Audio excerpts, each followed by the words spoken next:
Assalamualaikum warahmatullahi wabarakatuh.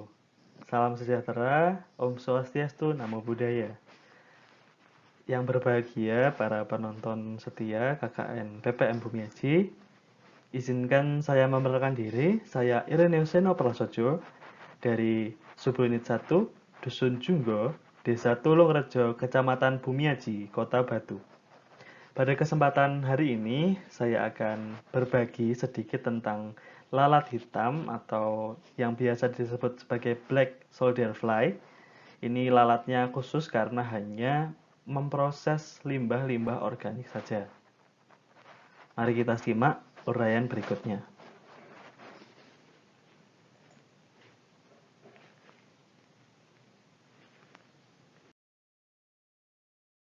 Nah, pada kesempatan hari ini akan ada beberapa isi dari presentasi ini. Yang pertama adalah klasifikasi, masalah sampah, kelebihan lalat hitam, tahapan kehidupannya, dan pengolahan sampahnya bagaimana, serta yang terakhir adalah penutup.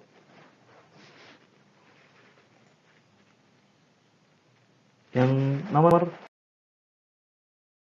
pertama adalah klasifikasi ilmiah. Jadi, lalat hitam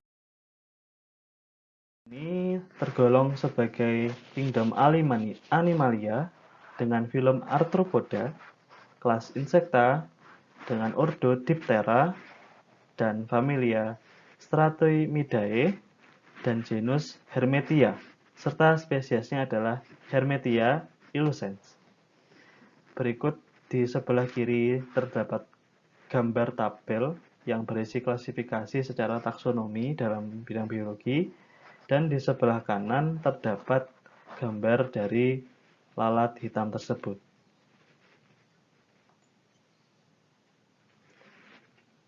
Berikutnya adalah masalah sampah. Jadi kita tidak memungkiri bahwa sampah itu tetap menjadi permasalahan dari tahun ke tahun ya, Bapak dan Ibu. Maka dari itu kita penting untuk meninjau tentang ini. Nah, permasalahan sampah ini mungkin yang dari dekat-dekat kita terlebih dahulu, yakni sampah rumah tangga, yang selalu menjadi permasalahan dari tahun ke tahun. Ini jadi permasalahan yang menyumbang setidaknya lebih dari 50% sampah di Indonesia itu berdasarkan asalnya itu dari sampah rumah tangga atau sampah organik rumah tangga, dan sekitar 74%-nya itu tidak diolah dan langsung dibuang ke tempat pembuangan akhir. Jadi kira-kira seperti itu gambarnya saat ini.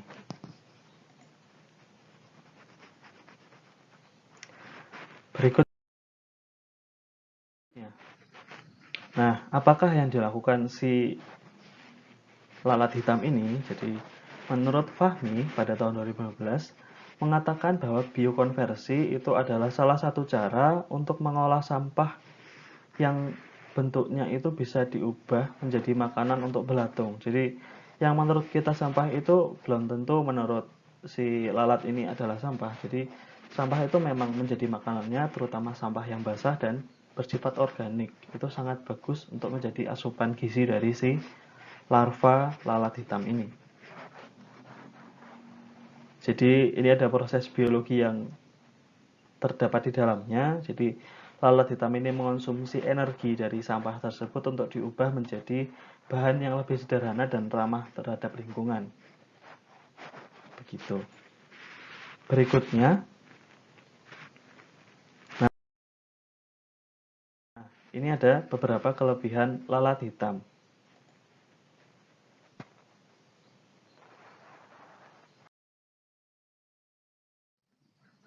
Kelebihannya di antara lain ada 3. Yang pertama, mampu mengurai.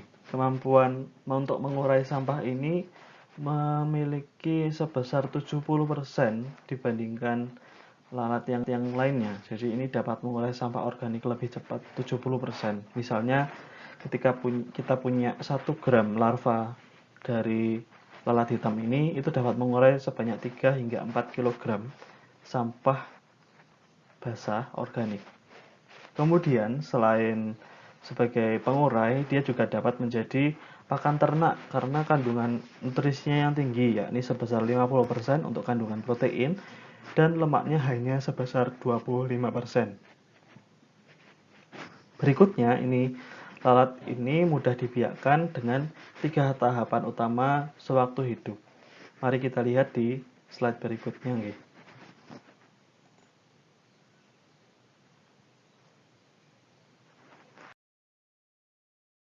Nah, di tahapan kehidupan ini akan dijelaskan bagaimana si lalat hitam ini untuk bertahan hidup di lingkungan aslinya. Nah, di tahapan kehidupan terdapat beberapa tahapan. Yang pertama adalah telur.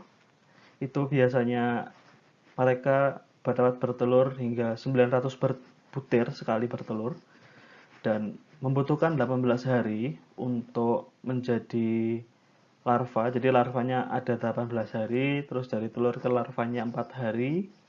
Kemudian 20 hari semasa pupa dan masa dewasanya hanya 6 hari. Jadi masa dewasa di sini singkat karena ini hanya digunakan oleh lalat hitam untuk mencari pasangan dan beranak pinak begitu.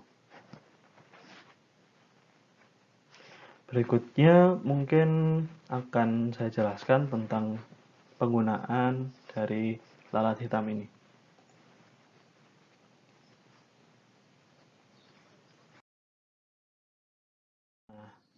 Penggunaan di sini yang dimaksud adalah olah sampah. Pada lalat hitam ini mampu untuk mengolah sampah yang dari berbagai jenisnya. Mari kita lihat di slide berikutnya.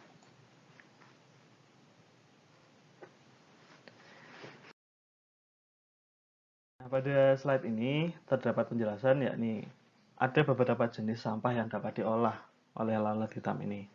Yang pertama adalah sampah perkotaan, agroindustri, dan pupuk atau feses. Jadi ini dapat menjadi pengurai untuk sampah organik perkotaan seperti pada umumnya sampah makanan dan restoran dan sampah yang terdapat pada pasar. Jadi semua sampah organik asalkan itu dapat diolah kembali itu dapat dijadikan bahan untuk membuat koloni lalat hitam ini. Nah, berikutnya untuk agroindustri, sisa-sisa sampah pengolahan makanan, biji-bijian bekas pakai, dan sampah rumah potong hewan itu juga dapat digunakan. Jadi tidak hanya sampah organik rumah tangga, tetapi juga di skala industri ini dapat dimanfaatkan sebagai pengolah sampah. Dan berikut yang terakhir adalah pengolah kotoran. Ya, benar sekali, Anda tidak salah dengar.